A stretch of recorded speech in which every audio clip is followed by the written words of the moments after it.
ചോറിൽ ഒഴിച്ചിടാൻ പറ്റാത്ത ഒന്നാണ് ഉപ്പേരി. എനിക്ക് ഉപ്പേരി മസ്റ്റാണ്. നിങ്ങൾക്കും അതുപോലെ ആയിരിക്കുള്ളൂ. എനിക്ക് ഓരോ ദിവസം ഓരോ ഉപ്പേരിയാണ് ഇഷ്ടം. ഇന്ന് വെള്ളരിക്ക ഉപ്പേരിയാണ് ഉണ്ടാക്കുന്നത്.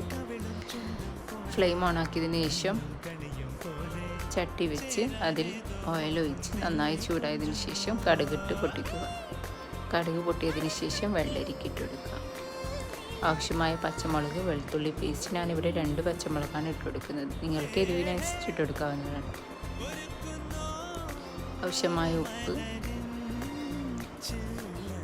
1/4 ടീസ്പൂൺ മഞ്ഞൾപ്പൊടി, ഇതൊക്കെ ഇട്ട് നന്നായി മിക്സ് ചെയ്യുക. നന്നായി മിക്സ് ചെയ്തതിന് ശേഷം തേങ്ങ ചിരവിയത്, ഞാൻ കുറച്ച് തേങ്ങ ചിരവിയതാണ് ഇട്ട് കൊടുക്കുന്നത്. ഉപ്പേരിക്ക് അനുസരിച്ചിട്ട് കുറച്ച് കറിവേപ്പില ഇട്ട് നന്നായി മിക്സ് ചെയ്യുക. നന്നായി മിക്സ് ചെയ്തതിന് ശേഷം ലോ ഫ്ലെയിമിലിട്ട് കുക്ക് ചെയ്തെടുക്കാവുന്നതാണ്. വെള്ളരിക്ക ഉപ്പേരി റെഡിയായി.